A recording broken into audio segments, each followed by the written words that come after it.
Ladies and gentlemen, welcome. My name is Josh Strife Hayes, and in this video we're going to talk about what to do once you reach level 70 in Neverwinter. If you're watching this because you've just reached level 70, then congratulations. I hope you had fun getting here, because now the real grind begins. This is a quick disclaimer before the guide begins. Neverwinter is an online game and is constantly receiving expansions, updates and patches. This means information in this guide will quickly become outdated, but the core mechanics and gameplay styles will likely remain the same, so I've focused on those. I won't tell you exactly what gear to get because it would be pointless, but I will explain how to find what is currently the best. Right, with that out of the way, we can begin. Once you hit level 70 in Neverwinter Online, you'll unlock the campaigns, epic dungeons, higher level skirmishes, epic trials, high level PvP and epic equipment. You'll also need to worry about gaining more Astral diamonds, whatever currency the highest level dungeon drops, item level, professions, refining stuff, companions, mounts, guilds, alternative characters, and finally, your very own build. This video is going to cover all these sections in detail, and because of this will likely be very long. If you know exactly what you're looking for, you'll find the timecodes to jump to a section in the description below. Now, most fresh-faced level 70s want to instantly know where the best gear and weapons are, and we will get to that, but I can't explain how to find them until we've talked about campaigns, epic dungeons, and professions first. If that sounds like a lot, that's because it is. It's an intimidating amount of content you've just unlocked, so let's go through it step by step. If you have any questions, leave a comment below or contact me in the game. Right. Life after level 70. Let's go. Number 1. Campaigns. Neverwinter is based on Dungeons & Dragons, and in the world of Dungeons & Dragons, a campaign is a long-running adventure with a consistent story and plot, a defined start and end point. In Neverwinter, a campaign is a self-contained adventure zone with daily and weekly quests you progress through slowly, earning boons which are constant passive buffs for your character and rare equipment. At the time of making this video, Neverwinter has 13 campaigns. You can see these by opening your journal and selecting Sword Coast Chronicles, Campaigns and Deeds tab on the right. The current campaigns in order of release date are Fury of the Feywild, Shadowmantle, Curse of Icewind Dale, Tyranny of Dragons, Rise of Tiamat, Elemental Evil, Strongholds, The Underdark, The Maze Engine, Storm King's Thunder, The Cloaked Ascendancy, Tomb of Annihilation, and the latest, The Lost City of Omu. You will find some campaigns much harder than others.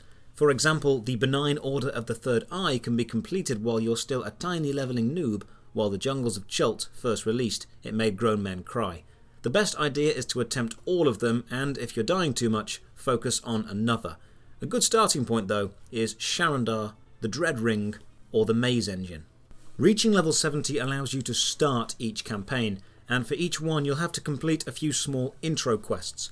For example, the Sharandar campaign will send you to meet the Sharandar Envoy, or the Dread Ring will have you battling through the Ashen Battlefield. These intro quests are generally pretty easy, and all the start points can be found in your journal under the campaign info. Once you've completed the intro quest for a campaign and have access to its specific zone, the real grind begins. Each campaign plays out in much the same way, with a few slight variations. In general, you'll have access to several daily quests given to you from the quest givers in a safe hub area, and on average one weekly quest, which is normally a bit harder but gives more rewards. Campaign quests almost always reward currency specific to that campaign, and this currency is used to progress through the campaign by opening up the campaign window and spending that currency to advance. The main issue with this is you can only earn a certain amount of currency every day or every week, which means even if you did want to blitz through a campaign in a day, you can't. Let's take the Dread Ring campaign as an example here. This is the Dread Ring campaign window. At the bottom of the window you'll see each type of currency specific to this campaign, along with the count of how many I have. In this exact case, it's 115 Thayan Scrolls, 0 Seals of the Shadowmantle, 5 Thayan Ciphers, and 36 Vanguard Scripts. To the bottom left of that large purple bar, you'll see the first task available to me is Study Thayan Writings. You'll need to spend a certain amount of currency to start this task, and then there's usually a long wait, on average a day, before you can do it again. you'll see the Study Thayan Writings task has been completed 7 times, and the task above, Decipher Thayan Writings, 24 times. This means if I had all the currency I needed to complete one task a day, I'd still need to wait 31 days before the Dread Ring campaign was finished. Completing the tasks advances the purple bar. You'll see markers at points along the bar on the right hand side, from Thayan Apprentice Technique up to Thayan Grandmaster Technique. These are the campaign boons. To see how boons affect you, open your character sheet and click on the Boons tab. You'll see a list of the campaigns down the left hand side, along with any guild boons if you're in a guild. We'll come to those later. For now, let's check out the Dread Ring boons. The boons progress from left to right, and for each set of 2 boons, one above the other, you can only choose one. Then on the far right, you pick one of the 4. For example, I'll talk you through my Dread Ring boons. The first boon gave me a choice between 250 power and movement, or 250 critical strike and movement. I chose the power and movement. The second gives me 400 lifesteal. The third, 3% more resistance ignored when attacking enemies. And the fourth has a chance to deal an extra 20,000 damage and reduce any healing my target is receiving. The fifth and final boon allows me to gain a stack of madness every second, and at 50 stacks I gain 4,000 power, lifesteal and regeneration, which lasts for 10 seconds. As you can see, boons are powerful, and unlocking every boon from every campaign is a very long road, but it is an absolutely essential task now that you're level 70. I mentioned earlier how each campaign is different. Let's take a look in a few ways this is true. The Tyranny of Dragons campaign has a separate ladder for advancing through the campaign itself or unlocking boons. You need to complete several smaller quests for smaller factions, then complete all 3 minor assist tasks 3 times each before unlocking the next assist task, which will finally result in you being able to take on the Tiamat trial. If you focus entirely on unlocking the campaign itself and never work on the boons, you won't get any better as a character, but equally, focusing entirely on the boons will make the whole campaign feel slower. It's a choice only you can make. Personally, I unlock the boons as fast as possible, as it makes the rest of the actual campaign easier. The Maze engine doesn't have that problem, as it's a straight progression. However, it's heavily time-gated, so you'll need to keep coming back to this one. The Jungles of Chult campaign has 3 progression ladders, with each one requiring forgotten totems to unlock the next stage, and each ladder being tied to a different thing: the epic monster hunts, the dungeons, or the campaign boons.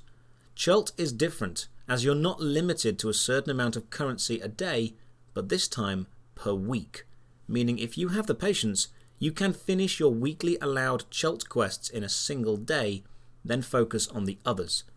Attempting to complete every campaign at once is a monumental task. I've played for years and I've not finished them all. Find time every day if possible to advance a little in a few, and you'll eventually unlock all those boons and campaign locked dungeons. Number 2, epic dungeons. Level 70 makes you epic, and that means epic dungeons. Open the queues list, then the epic dungeons tab. At the time of this video, there are 12 epic dungeons, ranging from the relatively soloable Kessel's Retreat to the brutal Tomb of the 9 Gods. Each epic dungeon requires 5 players and a minimum item level, formerly called gear score, to enter. Click on a dungeon to see the requirements. Let's use Kessel's Retreat as an example. You'll need 7,500 item level, and it's suggested you take 1 tank, 1 healer, and 3 DPS. To contrast that, Tomb of the 9 Gods needs 12,000 item level. It's very important to note these are minimum suggested, and often you'll need far above it to actually stand a chance. Some epic dungeons may be unavailable to you. This will be because you've not got the required item level to queue up, or they are a campaign dungeon and you've not progressed far enough into that specific campaign to access it, such as Fangbreaker Island or Tomb of the 9 Gods. Each epic dungeon is different, and I'm working on guide videos for each of them, but the general concept is the same. Fight through mobs, kill several mini-bosses, then kill the final boss at the end. Each mini-boss and the final boss all have a small chance to drop valuable items such as artifacts weapons and armour, or refinement gems. At the end of each epic dungeon will be one or several treasure chests. One chest is always opened using an epic chest key. You get one free epic chest key a day from the Keymaster in Protector's Enclave just outside the market.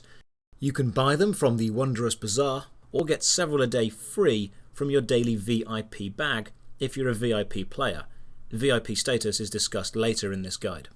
Several epic dungeons, such as Fangbreaker Island or Tomb of the Nine Gods, have several treasure chests at the end, and only one is a regular epic dungeon chest opened with an epic key. The others are very specific and are opened using keys created through their respective campaigns.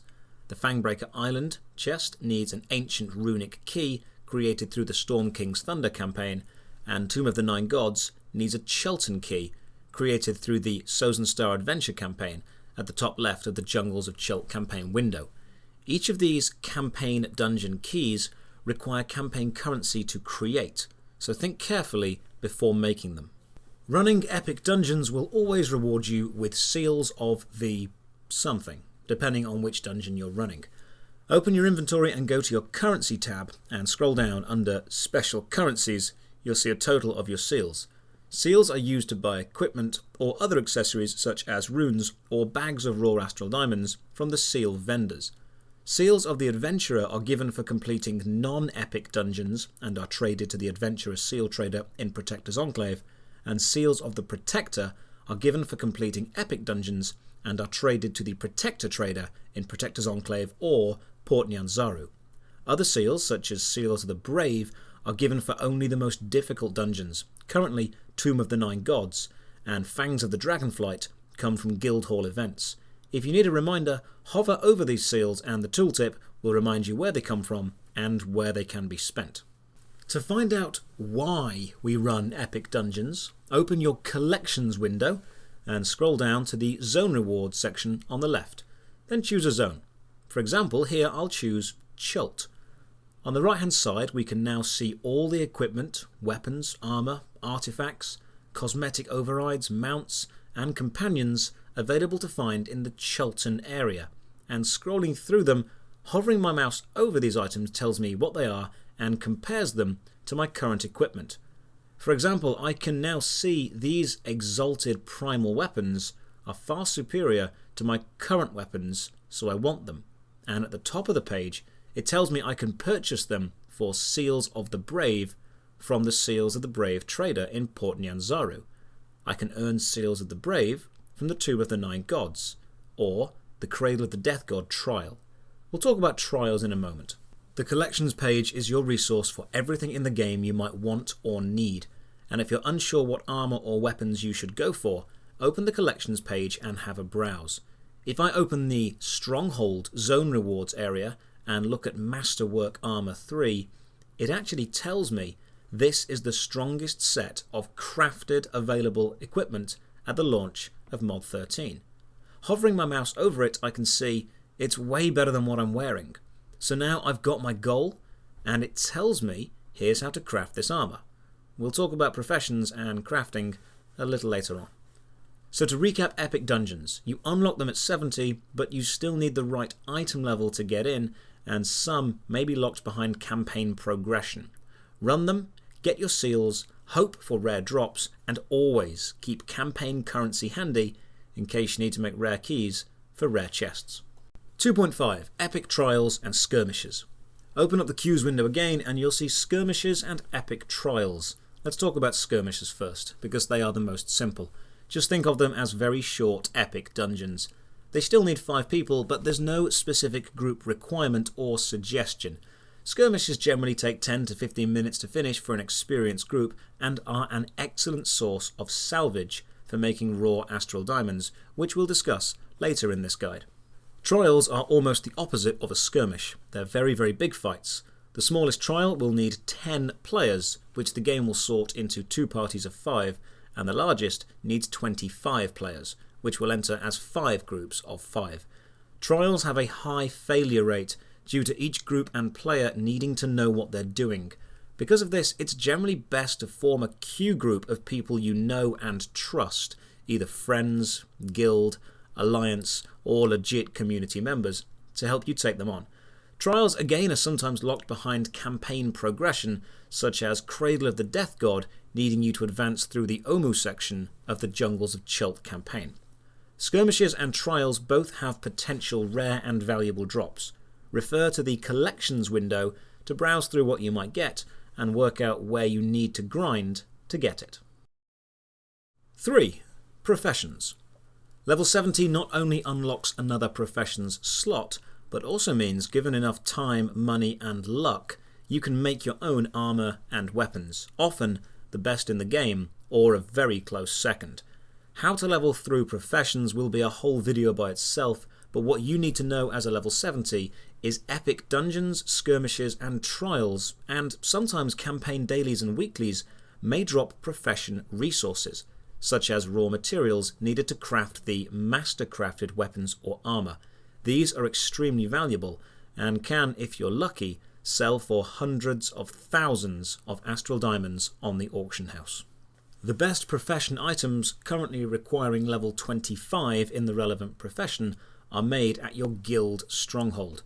So open the collections window and click onto the stronghold section. Here you'll find the best items you can make and craft, along with a list of requirements for making or crafting them.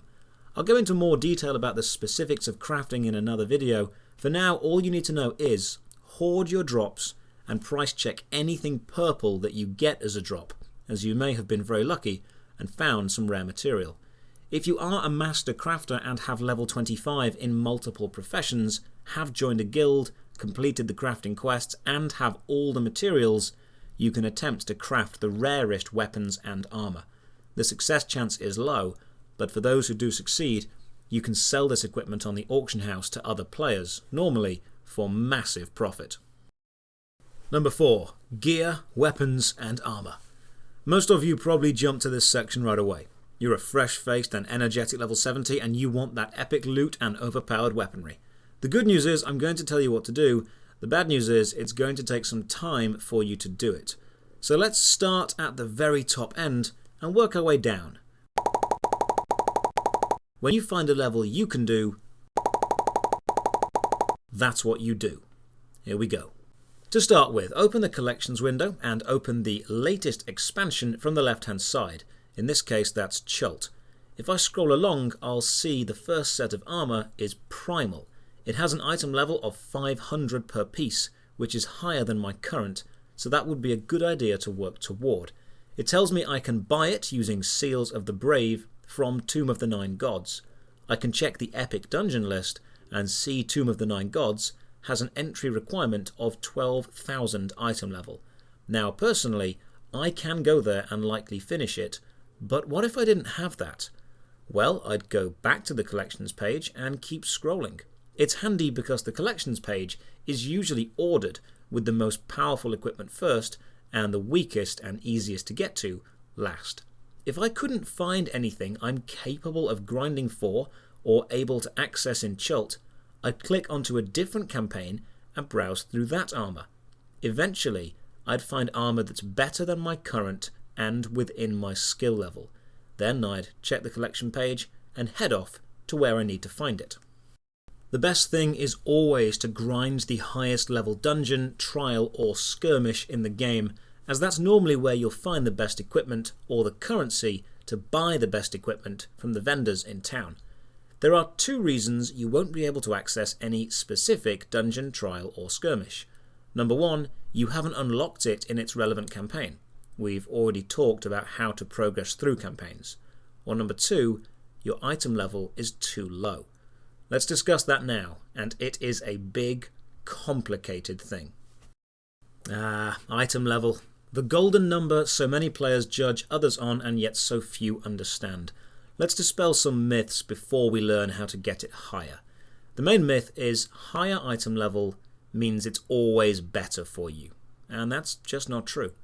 For example, for my build, a DPS ring that increases my power and critical would be great. A ring that increases my deflection and recovery would not be great. But what if the second ring gave me more item level? Should I wear it? The short answer is no. The long answer is, If wearing that ring pushed my item level over a threshold which allows me to access another dungeon or trial in which I may find rarer or better items, and my team is totally okay with me losing some DPS in order to join them, then potentially yes. But if it's just my everyday ring and I'm going to wear it while attempting to be a high DPS, then no, because it's not helping me do my job. So now we've established that item level isn't always a good indicator of what's good for you, we can talk about how to improve it. Item level is best looked at as your potential. Having 17,000 item level doesn't mean you'll always be amazing, and having 12,000 doesn't mean you suck. They're just numbers giving a vague estimate of how potentially useful you could be.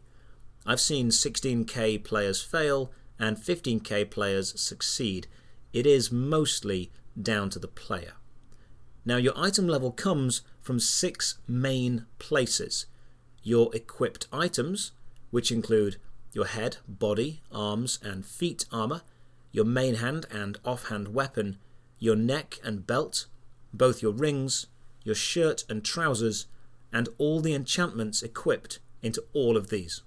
Your 4 artifacts, 1 primary and 3 secondary, your active and summoned companions, all 5 mounts in your stable and the insignias attached to them, all of your boons from the campaign or your guild, and any armour reinforcement kits added to your armour. The best way to increase your item level is to identify the weakest aspect of all of these, then find the best upgrade you can afford. Let's do that now with everything. This is going to be in-depth, so grab a cup of tea and get comfortable as we discuss where to get the best of the following. Head, body, arms and feet armour generally comes from the hardest epic dungeon, skirmish or trial, sometimes from masterwork professions, and in the specific case of Chult, the epic hunts unlocked from the campaign. So start at the most difficult and work down until you find a level you can do. If you can't go to Tomb of the Nine Gods, grind the other epic dungeons until you have enough Seals of the Protector to purchase armour from the Protector Seal vendor. If you can't access the epic dungeons, grind the regular dungeons and purchase things using Seals of the Adventurer. Check the auction house for masterwork armour, but be prepared to spend a lot of Astral Diamonds, which we will discuss making later in this guide. Once you have a helm, body armour, gloves and boots, consider purchasing or making using your professions a minor or medium armour reinforcement kit, which can add small stat bonuses like more HP or power. These kits often add small amounts of item level, not a huge amount, but sometimes just enough to get you into higher dungeons. At level 70, you should easily be able to solo all the non-epic dungeons and build up enough Seals of the Adventurer to buy very basic gear. This isn't much, but it's a start. Your main hand and offhand weapon are your primary source of damage or healing others, and using the best is always your aim. Follow the same tactic as the armour searching by opening the collections page and browsing through either Stronghold or the latest expansion. Sometimes you can head back an expansion or two and find weapons much easier to achieve and almost as good.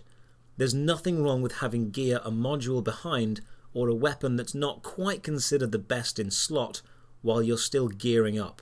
It's a long road, and if you try to rush, you will burn yourself out. Sometimes you'll see items you want are available to buy from vendors using special dungeon seals, and you'll attempt the dungeon only to find the final boss is just too hard.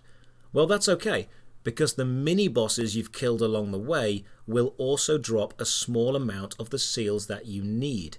It takes time, but you can kill the mini-bosses, then simply reset the dungeon and do it again, to slowly but surely save up some seals.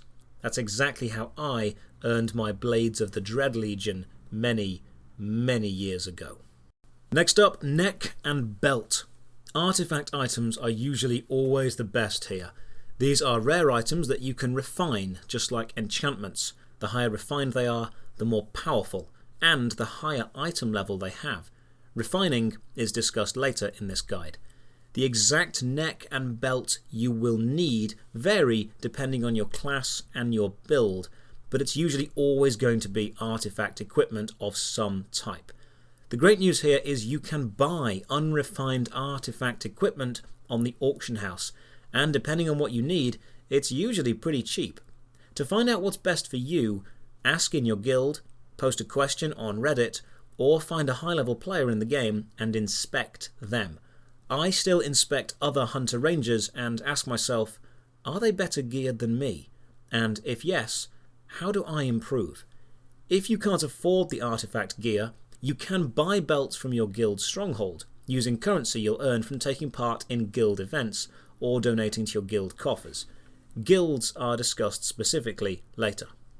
Several neck and belt items are set items. This means if worn together or worn together with an artifact to create a 3-item set, you'll gain a special bonus.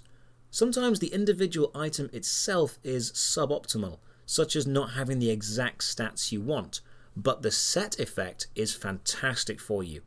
In this case, the set effect would take priority, and you'd want to work towards it. Be warned, powerful set effects are very desirable, and usually means one part out of the 3 is extremely expensive, sometimes costing into the hundreds of thousands of Astral diamonds. If you want to have a chance of earning some money, find out where these items drop from and go and grind it. For example, the Lair of Lostmouth can drop Lostmouth's Horn of Blasting, which many years ago was worth over 500,000, and I was lucky enough to get. Rings. You can have 2 rings equipped at once. Most rings have static numbers on them, such as more power or more defense.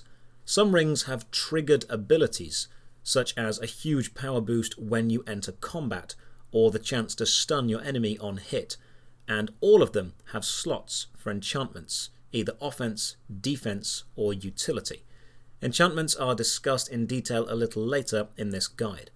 The best rings in the game are usually made from level 25 masterwork professions at a guild hall, or dropped from very high level dungeons. For some, myself included, we spent so many weeks grinding Demo Gorgon for those elusive Brutality +5, we can't bear to part with it, even though it's a much lower item level than the very easy to achieve Tomb of the Nine Gods seal rings. Be careful when you equip rings with special effects, because multiple copies of the exact same ring will not trigger multiple times. For example, if I wear 2 Rings of Brutality +5, they will not trigger twice. I can, however, wear a Ring of Brutality +5 and a Ring of Brutality +4, as they are different rings. Ask around on Reddit or in your guild for exactly which items you can and which items you shouldn't equip multiples of. An important decision to make when equipping rings is, what kind of enchantment slots do these give me? If you're a DPS class, you'll want rings with multiple offense slots. If you're a tank, you'll want rings with defense slots. And if you're really grinding away for refinement, you want rings with utility slots, such as Makos's ring. Rings are some of the first things you can buy with seals of the Adventurer, Protector, or Brave, because they're cheap. But if you keep grinding those dungeons, you'll soon see rings drop quite often from the mini-bosses and the boss, so save your seals. Your shirt and trousers. These aren't your cosmetic overrides, these are your underclothes, top and trousers. You can make them using your professions, often find them as drops from dungeons and skirmishes, or buy them from other players on the auction house. They often have enchantment slots, offensive for the top and defensive for the trousers. A situation I find myself in recently was, I could equip a shirt with a higher item level, but it was all defensive stats. It didn't fit my build, so I didn't equip it. Remember, item level is great, but not at the expense of doing what you actually need to do. You can pick up some acceptable shirts relatively cheaply on the auction house.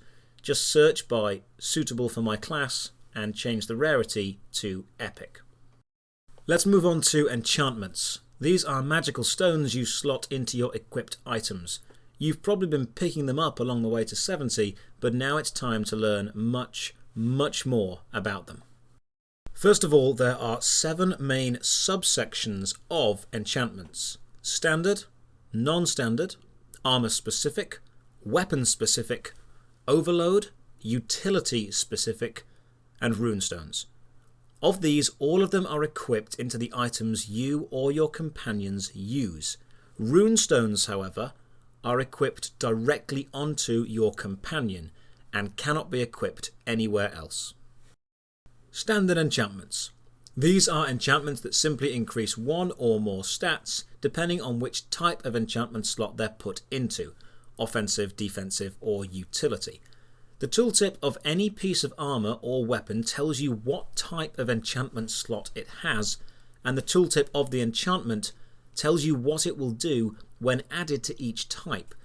Let's take an example of everything I've just said and look at an Azure enchant. This is a rank 5 Azure enchantment. When added to any enchantment slot, it will increase your total item level by 23. If added to an offense slot, you'll gain 150 critical strike. If added to a defense slot, you'll gain 150 defense. If added to a utility slot, you'll gain a 10% experience bonus. All standard enchants follow the specific rule of increasing 1 or more stats. Standard enchants cannot be added to a companion directly, but they can be added onto the items the companion is holding. A very important note about enchantments is this: the ones that give multiple stat increases are much more efficient. I'll explain this with an example. Let's say you have 2 offense slots empty and want to increase your power and critical strike. Well, for that you'll need a Radiant and an Azure. A Radiant rank 14 equipped into an offense slot will give plus 1000 power. An Azure rank 14 equipped into the other will give plus 1000 critical strike, for a total of plus 1000 to both stats. But here is a brutal enchantment, which increases both power and critical strike. A brutal rank 14 gives 600 to both power and critical strike. If we equip 2 brutals instead of a Radiant and an Azure, we increase the total buff to 1200 power and 1200 critical strike. Runes that give 3 stats are even more efficient, such as a demonic enchantment. A rank 14 demonic enchantment will give plus 350 to power and critical strike and plus 700 to armour penetration. The downsides of enchants giving more than 1 stat is sometimes you don't need the other stats, and even if you do need them, they are remarkably expensive, with rank 14s selling for millions of Astral diamonds. The standard enchants in alphabetical order are Azure, Black Ice, Brutal, Cruel, Dark, Demonic, Draconic, Gigantic, Radiant, Savage, Silvery, Vicious, and Wicked. Also Timora's Lucky, which we won't bother with in this video as you won't be using it. To find out which enchantment is best for you, use this super simple guide. Radiants and Azures in offense, Radiants in defense, and Dragon's Horde and Quartermasters in utility, which we'll talk about soon. Non-standard enchantments. These are much rarer and you likely won't see them in the game or have any call to use them at all. They're mainly cosmetic and include Brilliant Energy and Founder's Glorious, both from the Hero of the North pack reward, the Greycloak's Insignia from the Hero of the North and Guardian of Neverwinter packs, and Loamweave from the Knight of the Feywild pack. If you're a new level 70, you do not need to worry about these. Armour-specific enchantments. Epic Armour comes with a special enchantment slot. It's purple and is designed to only hold armour-specific enchantments. These are powerful enchants that really help in the harder dungeons. Because of this, they're expensive, and you've got a few ways of finding them. You can either gather the required number of shards and refine them, which is explained later in this guide, or get lucky and find them in lockboxes opened with enchanted keys. There are 10 different armour-specific enchantments, and most of them have 7 different ranks. The ranks are Lesser, Moderate, Greater, Perfect, Pure, Transcendent, and Unparalleled. The better the rank, the more potent the enchantment's effect is, and the higher its item level. Unparalleled enchantments are rare even at endgame, so don't worry about having one just yet. As a newer level 70, look for the Lessers and the Moderates. Each of the 10 armour-only enchantments gives a specific and powerful effect. I'd recommend searching the auction house in-game for them and reading through the tooltips, then inspecting other players and see what they use. The 10 armour-only enchantments are Bark Shield, Blood Theft, Briar Twine, Elven Battle, Fireburst, Frostburn, Negation, Shadowclad, Soulforged, and Thunderhead. Find one you like the sound of and use it. Personally, I've been running Soulforge. It gets me up when I die, and I die a lot. Weapon-specific enchantments. Weapon-specific enchantments are similar to armour-specific, except they're all focused on offense instead of defense. You'll need an epic weapon with a weapon-specific enchantment slot on it. It's easy to notice because it's a different colour to the regular slots. There are 12 weapon-specific enchantments, and just the same as armour-specific, they range from lesser to unparalleled. Inspect other players playing your class to see what they're running, or ask on Reddit or in your guild. Browse the auction house and find a weapon-specific enchantment that suits you. The 12 weapon-specific enchantments are Bilethorn, Bronzewood, Dread, Fey-Touched, Flaming, Frost, Holy Avenger, Life Drinking, Lightning, Plaguefire, Terror, and Vorpal. Pick up the best you can afford from the auction house or save up for the next rank, then begin to refine it yourself. Refining is explained later in this guide. If you're rich, you may have multiple weapon enchantments that you can swap in and out, but most of us have one we use for everything. Personally, I use a Transcendent Dread, as it suits my playstyle of a Trapper Hunter Ranger, and it's not extortionately expensive. Overload enchantments. Certain armour pieces, most notably your helm and gloves, may have an overload enchantment slot. Overloads are powerful enchantments that only last for a certain amount of time, normally several hours, and this time only ticks down when you're actually in combat. Overloads are normally used to give your team an advantage against extremely tough bosses, and aren't necessary for normal campaign content. Keeping your overloads stocked up is time-consuming and expensive, and not recommended until you're really, really stuck. Overloads can drop from epic dungeons, epic skirmishes, or be purchased from the vendor in your guild stronghold. They do increase your item level, but they don't last, so don't waste too much time worrying about these. If you're lucky enough to get an overload drop, stick it into your armour and try it out. And if you're running endgame content like Tomb of the Nine Gods or Cradle, absolutely make sure they're full. There are currently over 60 overloads available. Several of these are companion only, meaning you can only attach them to equipment your companion is holding. This is slightly unfortunate, as companion only gear that also has an overload enchantment slot tends to be both exceptionally rare and rather underpowered.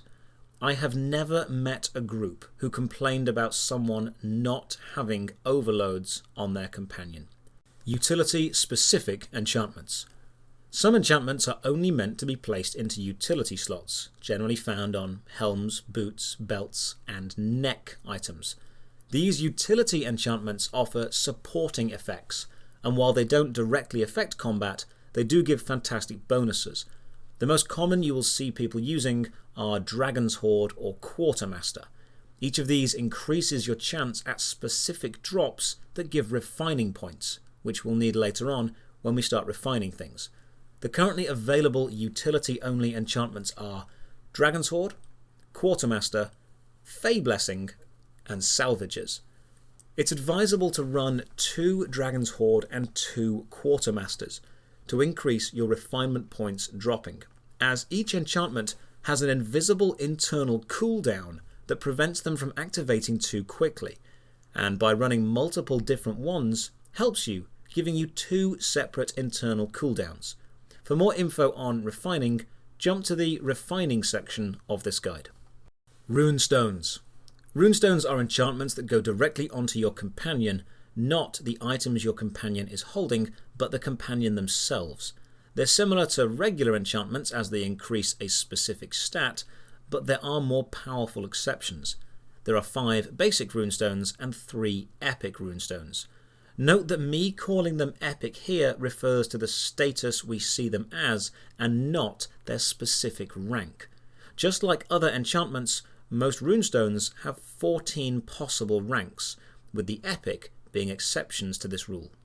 The 5 basic runestones you can put onto a companion are Arcane, Eldritch, Empowered, Profane, and Training.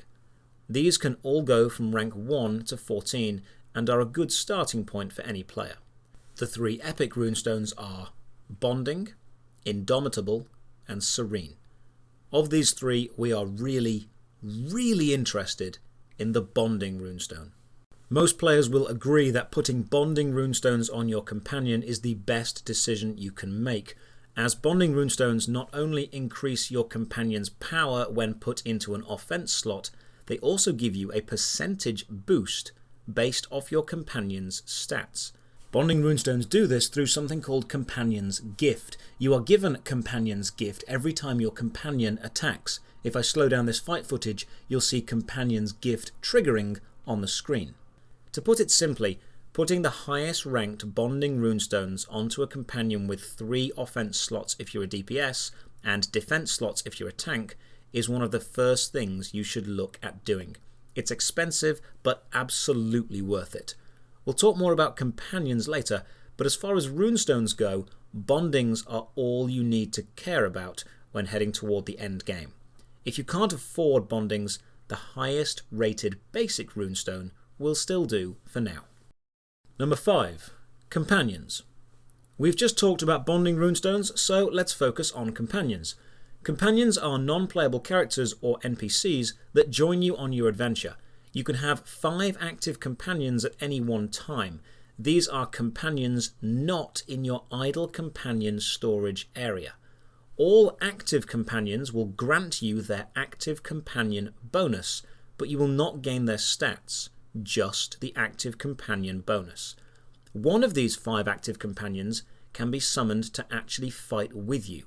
This is your summoned companion. Your summoned companion will grant you both their active companion bonus and any additional special attack bonuses they have. You can read what a companion does by opening your companions menu and hovering your mouse over them if you're on PC or selecting them if you're on console.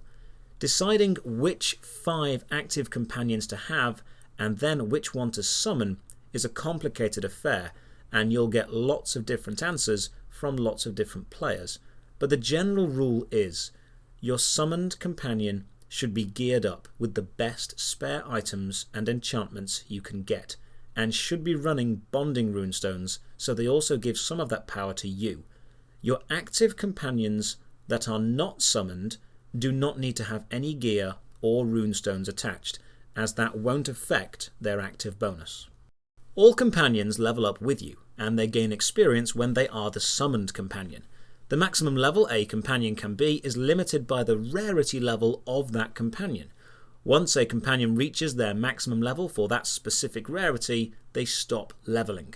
You can increase the rarity level of a companion once it's reached its maximum level by spending Astral diamonds or companion upgrade tokens, gained from companion boxes found in loot boxes.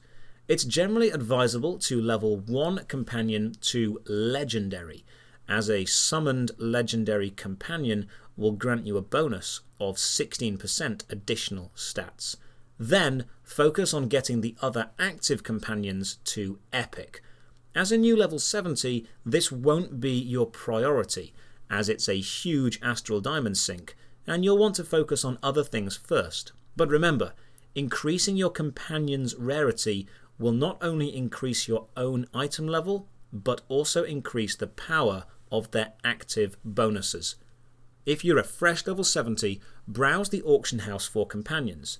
What works for you may be different for me, but a few names to always look out for are Siege Master, Wild Hunt Rider, Erinyes of Belial, Fire Archon, Air Archon, Earth Archon, Con Artist, Lilend, Tamed Velociraptor, and Chultan Tiger. There are many more, but this is a good place to start. Once you have 5 companions and your summoned companions is better geared, you'll begin to see a very nice increase to your item level. Number 6. Mounts. Your mounts aren't just for getting around fast and looking cool, although they do both of those things. What we now care about is the insignia bonuses. Open your mounts window and then click on Stable. You can have 5 mounts in your stable at any one time. These act much like your active companions. Mounts not in your stable are simply stored in a storage area and they provide you with nothing. You don't lose them, they're just not active. While in your stable, every mount can be equipped with insignias. These are small pieces of mount-only equipment that provide a small stat increase to you. Like all other equipment, they come in varying rarity levels, from green at common to purple at epic. The increased rarity simply increases the potency of the insignia, providing up to plus 200 of a specific stat. The most powerful effect, however, is certain mounts can hold 3 insignias in certain combinations, and these activate insignia bonuses. The insignia bonuses are very powerful, and as you can have 5 mounts in your stable, you can have 5 different insignia bonuses happening at once. The 11 current types of insignias are Aggression, Courage, Dominance, Evasion, Gond, Leeching, Mastery, Prosperity, Refuge, Skill, and Vigor. Of all these, Gond does not have an epic version. The types of insignia a mount can have equipped are limited by that mount. You'll see on each mount which insignia slots are available, with epic and legendary mounts having universal slots, meaning you can put whatever you want there. This means epic and legendary mounts can create a wider variation of insignia bonuses depending on where you equip them. For a full list of all available insignia bonuses and the type combination required, check the link in the description below. Buying 5 mounts and equipping them with insignias is one of the fastest ways to quickly increase your item level and should be one of the first things you look at doing. If we leave the stable and look at the active mount tab, you'll see 4 options. Change mount, which is simply about the look, combat power, equip power, and movement. The change mount is purely superficial. You can make your current mount look like any that you own and still give it the speed bonus of the best you have. The combat power is currently exclusive to legendary mounts and is a special attack they can perform while summoned during combat. If you're a brand new level 70, I don't think you need to worry about this one too much yet, as the cheapest mount with a combat power is several million Astral Diamonds. The equip power will be epic or legendary mounts come with equip powers. For example, I have a mount that can give me plus 2000 power, so I have the plus 2000 power buff active. Buying a mount with the best buff you can is a great idea. The final box you'll see is movement. You'll want to choose the fastest you have available to you. Remember, you can give any movement speed you have access to and combine it with the look of your favourite mount. A quick side note, mounts purchased from the Zen store for Zen can be redeemed on every toon you have. For example, I bought a white tiger mount through the Zen store. I have 10 toons and they have all claimed the white tiger. Number 7. Dailies. I know it can seem overwhelming with so much now open to you and so much to improve, but it all seems a lot simpler when you break it down into a simple day-to-day series of tasks. As a new level 70, your dailies will revolve around running your daily dungeon, daily skirmish and daily epic dungeon to gain your bonus Astral diamonds, invoking as often as you can, and pushing through your campaigns. Remember to pick up your free epic dungeon chest key from the Keymaster in Protector's Enclave. Head to your current campaign area, accept all the quests, complete them, hand them all in, check if you can advance the campaign at all, and then head to the next campaign. It is a long grind, but you'll get there. Some daily tasks, like taking the gauntlet through the Dreadring Lair quest, reward you with moderate amounts of refining points, so make sure you keep on top of them, as if you miss a day, you can't get it back. The daily tasks reset at 11 AM GMT. Your day-to-day life is mainly campaigns now. Number 8. Weeklies. We've discussed what to do on a day-to-day basis, but if you can't make that all the time, try extra hard to finish your weeklies. These are tasks that can be performed once a week and reset on a Monday. These weeklies can be found in each campaign area and reward a much larger amount of campaign currency and often bonus Astral diamonds. The current weekly tasks you should focus on are Ballad of Baphomet from the Maze Engine campaign, speak to Brunor Battlehammer in Mantol Dereth. The Arcane Reservoir from the Sharandar campaign, speak to Marissa Winterwhite in Sharandar. The Red Wizards from the Dreadring campaign, speak to Sergeant Knox in the Dreadring. Protecting the Portal from the Tyranny of Dragons campaign, speak to Harper Boward in Protector's Enclave. Reclaiming the Horde, also from Tyranny of Dragons, talk to Elminster in the Well of Dragons. Bigrin's Tomb from the Icewind Dale campaign, talk to whichever faction you joined in Caer Conic. Blizzard's Return from Storm King's Thunder, talk to Duvessa Shane in Bryn Shandar. Tending the Shrine, also from Storm King's Thunder, talk to Catty Bree in Lonelywood. Out of Supplies, also from Storm King's Thunder, talk to Artus Kimber in Cold Run. And the Runestead, also from Storm King's Thunder, talk to Princess Sarissa in the Sea of Moving Ice. A weekly ritual from the River District, speak to Cavatos Stormeye. Various weeklies, depending on your progression through the Jungles of Chult campaign, can be found from Celeste in Port Nyanzaru. The list I have just read will quickly become outdated, so check whichever campaign you're on and remember to do the weekly. Number 9. Refining. Refining is the process of taking an item and making it better, not replacing it with something else. Artifact equipment, artifacts, enchantments and runestones can all be refined. You do this by spending refinement points, then using upgrade marks to upgrade to the next rarity level. Let's talk through this process with a simple example. To refine anything, you need refining points. Open your inventory and go to the currency tab to see how many refining points you've got. You gain refining points in 3 specific ways: converting refining points specific gems to points, converting equipment, or converting enchantments and runestones. To do this, right-click on the thing and select Convert to Refinement Points. Here's an example with one of the most basic refining gems, a Peridot. It tells me I'll receive 50 refinement points, or RP for short, and the item will be destroyed. A quicker way to find all possible gems is to click this little gear icon and choose Convert Refinement Points. I can then use the drop-down menu to select all available things of a certain type, all enchantments, runestones, gems, or equipment. Note that equipment must be identified and high enough level to be converted to RP. You can, if you choose, convert weapon-only enchants, armour-only enchants, or very expensive high-level enchants, such as rank 14 bonding runestones. Do not do this.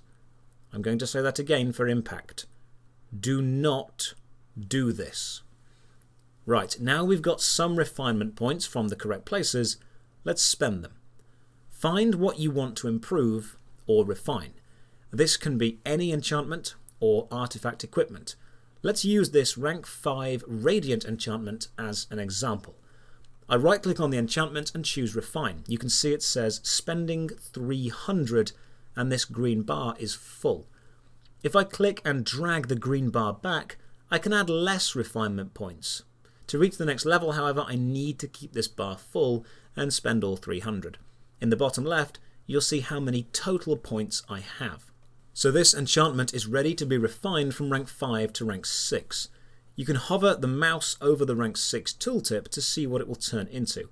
And to the left, you'll see a percentage chance this will be successful.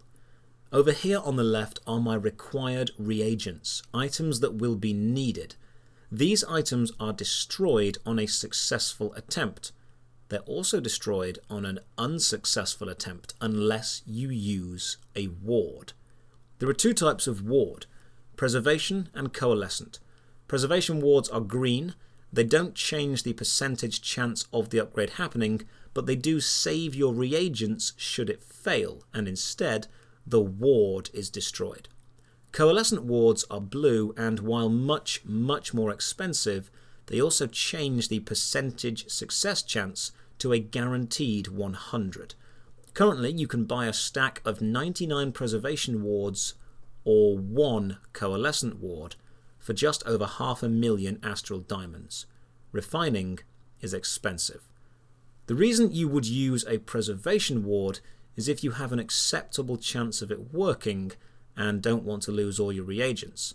The reason you'd use a coalescent ward is if you have a very small, I personally go with 3% or less chance of the upgrade, and you don't plan on burning through all of your preservation wards. You can buy the wards on the auction house, get them as rewards for invoking and spending celestial coins on coffers of celestial artifacts, or from lockboxes. Refining artifacts and artifact equipment takes many hundreds of thousands of refinement points and a lot of reagents and wards. It's a slow process, but it will be important for increasing your stats and gear score. Rarer reagents can often be found as drops in dungeons and skirmishes. Number 10. Guilds. Guilds are a large group of players. Multiple guilds can also form into an alliance. All guilds gain access to their own guild stronghold, which is a huge guild-only map with multiple events such as the Siege of the Dragonflight, which can award rare equipment, or exclusive vendors which sell hard-to-find items, such as the always wanted Guys of the Wolf Clan. But as a new level 70, guilds offer us a huge boost to item level and our own stats through the guild boons. Depending on the level of the guild, which can be increased by donating your spare equipment, currency or astral diamonds to the guild coffer, guilds gain access to certain boons. Unlike campaign boons, however, there's no quest or time taken to unlock these. The only requirement is to be in the guild. For example, being in the guild I have access to a boon which grants me 8,000 additional power. That is one hell of an increase, and it improves my item level a lot. Getting into a guild is a relatively simple affair. Find a guild which is recruiting and ask politely to join. Bear in mind the largest guilds have multiple people asking to join every day, so a few might need to say no. Depending on the guild you choose, you may be expected to donate to the guild coffer every week or join in with events. This differs from guild to guild, but it's absolutely worth joining one as a new level 70. Not only boons, you'll also have access to the guild's chat channel, which will be filled with people much more experienced than you who can offer advice and support. The best resource you have is other players, so don't be afraid to ask questions. I asked many in the writing of this guide. Number 11. Astral Diamonds. Astral Diamonds, referred to as AD, the ever-elusive and always desired premium currency.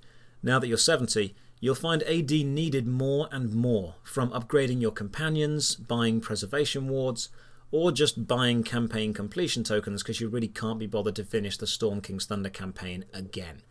Gaining Astral Diamonds is always a tough task, and there have been many guides written on it, but here are the basics. Run your daily dungeons with multiple toons and use the Zen to Astral Diamond exchange to filter all the AD to one main toon.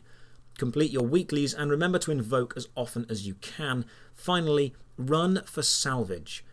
Every time you run an epic dungeon, you'll be rewarded with a chest at the end, opened with your epic key. We discussed where to get these earlier. Eventually, you'll start finding epic equipment you no longer need or want. When this happens, head to the salvage vendor in Protector's Enclave Market, or summon the salvage anvil if you're a VIP. Open your inventory, right-click the item, and click Salvage.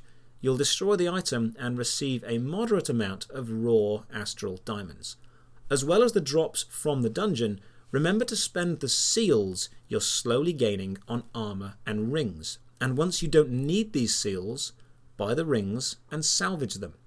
You can currently hold 1,200 seals of the Protector, gained from running the easier epic dungeons, and use them to buy rings at 300 seals each. Salvage the rings and get a nice amount of raw AD. Once you've got these rings, if you're close to your daily AD refining limit, put them into your shared bank account, switch to an alternative toon, salvage and refine them on that toon, then use the Zen to Astral Diamond exchange trick to pass them back to your main toon. Yes, it's long-winded, but you'll get the hang of it pretty quickly. Number 12. VIP.